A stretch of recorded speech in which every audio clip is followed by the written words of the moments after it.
إخوة الإيمان في كل مكان، السلام عليكم ورحمة الله تعالى وبركاته.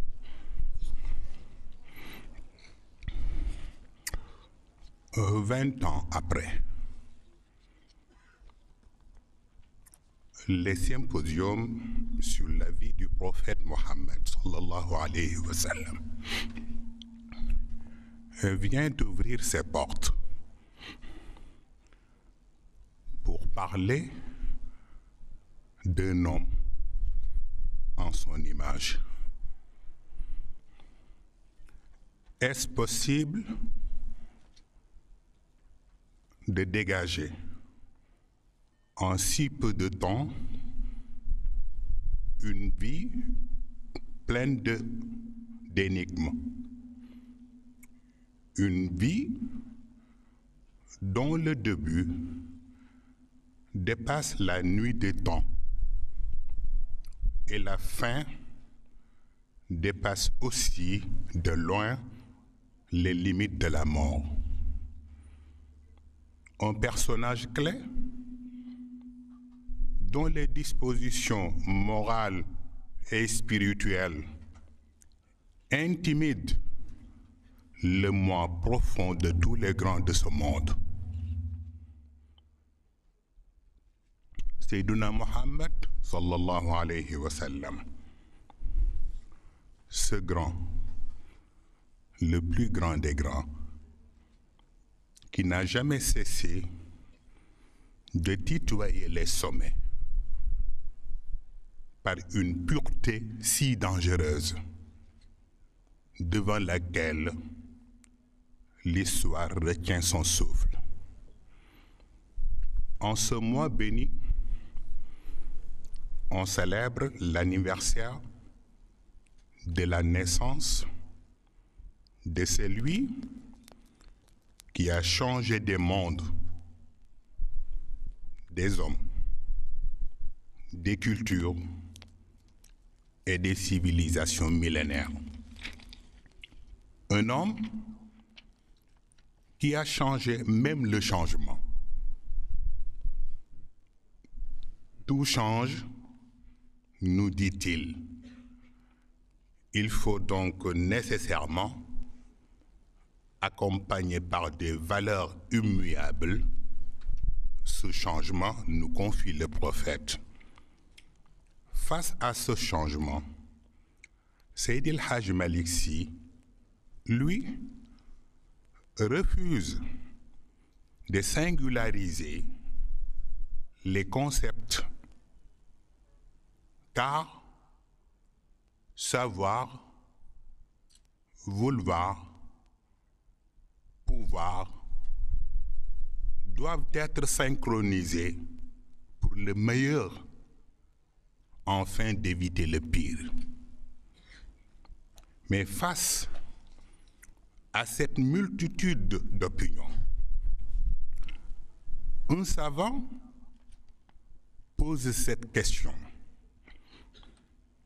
Pourquoi parler de plusieurs dieux et d'un seul soleil? C'est absurde.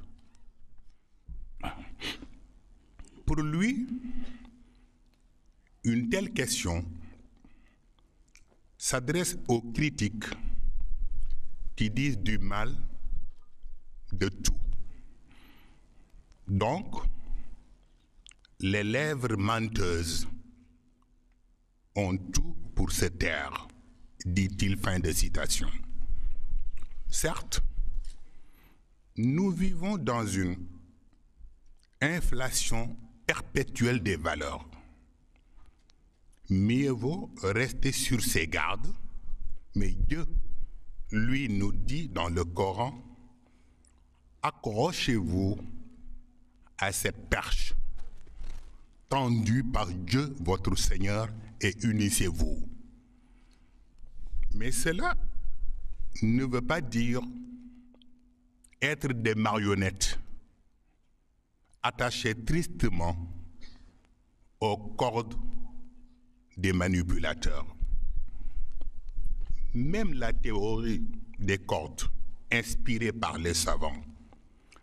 Avec leurs trois dimensions, hauteur, largeur, profondeur, on constate souvent qu'elles se rebellent à travers une mode vibrante.